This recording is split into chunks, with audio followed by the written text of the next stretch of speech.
अस्सलाम वालेकुम my YouTube family, कैसे हैं आप? उम्मीद है ठीक होंगे, खुश रहें, आबाद रहें। अल्लाह ताला आप सबको अपने हिफ्ज़-ओ-अमान में रखे। जी तो प्यारे प्यारे व्यूवर्स, आज हम आपके लिए लेके आए हैं एक ऐसी रेसिपी जिसको देख के आपका दिल खुश हो जाएगा। अक्सर हमारे घर रात के चावल बच जाते हैं जो दिन में नहीं खाए जाते, तो तकरीबन वो ज़ाया जाते हैं। तो आज मैं आपके लिए लेके आई हूँ रात के बचे हुए चावलों की इतनी ज़बरदस्त रेसिपी कि आप इसके लिए जानबूझ के चावल बचाएंगे कि हम ये रेसिपी बनाएं, और बच्चे इसको बहुत शौक से खाएंगे। बिस्मिल्लाहिर्रहमानिर्रहीम। शुरू अल्लाह का नाम लेके जो नहायत मेहरबान और रहम करने वाला है। जी तो व्यूवर्स, यहाँ पे चावल बनाने के लिए सबसे पहले हमने ले लिया है थोड़ा सा धनिया। धनिया के हमने सिर्फ पत्ते ही लिए हैं और इनको हमने बारीक सा चॉप कर लिया है। इसको हम कर लेंगे एक साइड पे। और अब हमने लेना है प्याज। छोटा सा एक आधा प्याज मैंने लिया है और इसको भी हमने इसी तरह बिल्कुल बारीक चॉप कर लेना है। प्याज को भी चॉप करने के बाद हम इसको एक साइड पे कर लेंगे। और उसके बाद हम ले लेंगे सब्ज़ मिर्चें। सब्ज़ मिर्चें मैंने यहाँ से ली हैं, तकरीबन 3 से 4 अदद मिर्चें हैं और छोटी छोटी सी मिर्चें हैं, तो इनको भी हमने बारीक कटिंग में कट कर लेना है। तो मिर्चें कटिंग करने के बाद इसको भी हम प्लेट में एक साइड पे रख देंगे। और उसके बाद हमने लेना है टमाटर। यहाँ पे मिर्चें भी हमारी कटिंग हो गई हैं।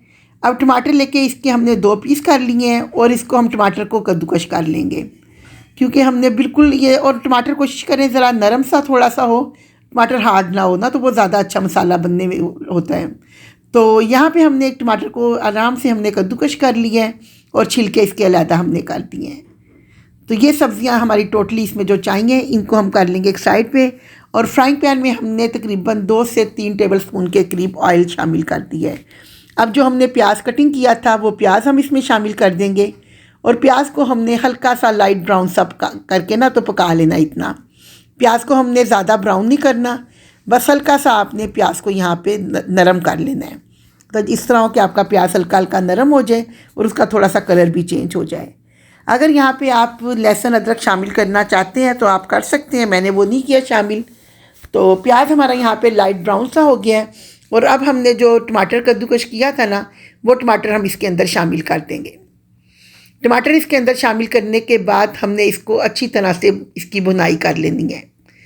तो आपका टमाटर ज़रा ये नरम है, तो इसलिए बहुत जल्दी आपका मसाला भुन के तैयार हो जाएगा और टमाटर बहुत अच्छी तरह से आपका ये मैश हो जाएगा। तो मसाले को हमने यहाँ पे अच्छी तरह भूनना है, लेकिन उससे पहले हम इसमें शामिल कर लेंगे कुछ मसाले। तो जिसमें हम सबसे पहले इसमें शामिल करेंगे नमक। नमक हमने यहाँ पे शामिल किया है तकरीबन 1.5 टीस्पून। आप अपने टेस्ट के हिसाब से इसमें नमक शामिल कर सकते हैं। और लाल मिर्च का पाउडर भी मैंने तकरीबन 1/2 टीस्पून के करीब इसमें शामिल किया है। और दड़ा मिर्च भी मैंने इसमें 1/2 टीस्पून के करीब शामिल कर दिया है। तो इन मसालों को हमने इनको अच्छी तरह से इसकी भुनाई करनी है। और जब आपका बहुत ज़बरदस्त सा मसाला तैयार हो जाएगा तो फिर हम इसमें बाकी की चीज़ें शामिल करेंगे। अगर आपका मसाला इसमें अच्छी तरह नहीं भुनाई हो रही तो आप थोड़ा सा पानी शामिल करके तो मसाले को अच्छी तरह भून सकते हैं, ताकि आपका जो मसाला है वो जले ना। तो अब यहाँ पे इसमें हम शामिल कर देंगे अंडे। 2 अदद मैंने अंडे लिए हैं और इनको हल्का सा मैंने बस फेंट लिया है कि जर्दी इसकी तोड़ के ना, तो रफली सा इसको मैंने फेंट लिया है। अब इसमें हम अंडे शामिल कर देंगे। और अंडे शामिल करने के बाद अभी थोड़ी देर मैंने इसमें चम्मच नहीं चलाया।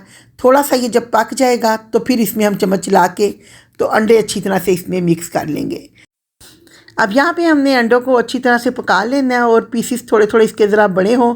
बिल्कुल आपने इसको मैश नहीं कर देना ना, अगर ज़्यादा मैश कर देंगे तो फिर वो चावलों में नज़र भी नहीं आएंगे ना।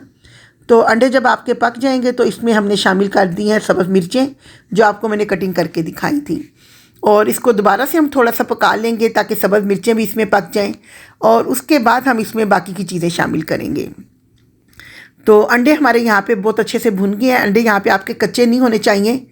यहाँ पे आपके अंडे फुल कुक करके तो फिर आपने बाकी चीज़ें डालनी है। यहाँ पे मेरे पास पड़े हुए हैं जी रात के बचे हुए चावल, जिसको मैंने माइक्रो में तकरीबन 1 मिनट के लिए गर्म कर लिया है। और ये देखें माशाल्लाह कितने खिले खिले चावल बन गए हैं। उस तरह ये होता है कि रात के पड़े होते हैं तो ज़रा जुड़ जाते हैं, गर्म करने से ये चावल खुल जाते हैं ना। तो अब चावल तकरीबन मेरे पास 1.5 प्लेट के करीब हैं जो मैंने इसमें शामिल कर दिए हैं। चावल सारे इसमें आप तोड़ के थोड़े से शामिल कर लें ताकि इसकी गुठलियाँ ना बनी हो। और इसमें मसाले में अच्छी तरह से आप चावलों को मिक्स कर लें। यहाँ पे जब आपके चावल अच्छी तरह से मिक्स हो जाए तो आप नमक मिर्च इसकी चेक कर सकते हैं। अगर आपको कम लग रही है तो आप यहाँ पे नमक या मिर्च वगैरह कुछ भी शामिल करना चाहें तो और शामिल कर सकते हैं। और जहाँ जहाँ पे आपको चावल जुड़े हुए लग रहे हैं उसको चावलों को आप थोड़े से खोल लें। और तकरीबन 1 टीस्पून के करीब मैंने इसमें सोया सॉस डाला है, 1 टीस्पून सिरका और 1 टीस्पून के करीब ही मैंने इसमें चिली सॉस डाल दी है। ये सॉसेस डालने से चावलों का फ्लेवर बहुत ज़बरदस्त बन के आता है। तो अब इन सॉसेस को हमने जो डाला है इनको अच्छी तरह से इसकी मिक्सिंग कर लेंगे ताकि सारे चावलों में इसकी सॉसेस का टेस्ट अच्छी तरह से आ जाए। यहाँ पे आप फ्लेम थोड़ा सा हाई कर लें ताकि जो इसका जो है ना सॉसेस का वो लिक्विड ना बने और वो अच्छी तरह से खुशक हो जाए ना। तो यहाँ पे चावलों को अच्छी तरह से हमने मिक्स कर लिया है और इधर हम शामिल करेंगे इसमें गरम मसाला। गरम मसाला भी मैंने यहाँ पे तकरीबन 1 टीस्पून के करीब डाला है, आप अपने टेस्ट के हिसाब से डाल सकते हैं ना। तो इसको भी हम चावलों में मिक्स कर लेंगे और साथ ही इसमें हमने डाल दिया है धनिया। धनिया के पत्ते ही आप डालें, इसमें डंडियाँ आप शामिल ना करें, इसमें पत्ते ही डालेंगे तो वो ज़्यादा अच्छे लगेंगे। और इसको और ज़्यादा मज़ेदार और ख़ूबसूरत करने के लिए हम इसमें शामिल करेंगे ग्रीन प्याज। और ग्रीन प्याज के भी ना हमने सिर्फ जो बैक का ग्रीन हिस्सा है ना हमने वो डालना है, इसमें हमने साथ प्याज शामिल नहीं करनी ना। इससे आपके चावलों की लुक बहुत ज़बरदस्त आएगी और बहुत प्यारे चावल आपके बन के तैयार हो जाएंगे। और ये इतने मज़े के बनते हैं कि यकीन करें आपका तो रोज़ ही दिल करेगा कि चावल हम ज़्यादा पका लें और बच जाएँ तो हम इस तरह चावल पकाएँ। इसको हम तड़के वाले चावल भी कहते हैं और इसको अंडों वाले चावल भी आप कह सकते हैं। बहुत मज़ेदार ये बन के तैयार होते हैं। अगर आपको हमारी रेसिपी पसंद आती है और अभी तक हमारे चैनल को सब्सक्राइब नहीं किया तो चैनल को सब्सक्राइब करें, वीडियो को ज़्यादा से ज़्यादा लाइक और दोस्तों में शेयर करें। और माशाल्लाह अल्हम्दुलिल्लाह आप इसकी लुक देखें। आप बच्चों को लंच में भी ये चावल बना के दे सकते हैं, आपके बच्चे बहुत शौक़ से चावल खाएंगे। और फिर आपको पता है अंडे वाले चावल तो बच्चे वैसे ही बहुत शौक़ से खा लेते हैं। आप अंडे ज़्यादा शामिल करना चाहें तो यहाँ पे 2 से 3 अदद अंडे भी शामिल कर सकते हैं ना। और माशाल्लाह अल्हम्दुलिल्लाह इसकी फ़ाइनल लुक देखें, ज़बरदस्त। अल्लाह ताला हर किसी का दस्तरखान रिज़्क़ हिलाल से भरा रखे और सेहत, तंदुरुस्ती और ज़िंदगी के साथ अपनी हर नेमत खानी नसीब फरमाए। इसी के साथ अपना व्लॉग ख़त्म करते हैं। अल्लाह हाफ़िज़।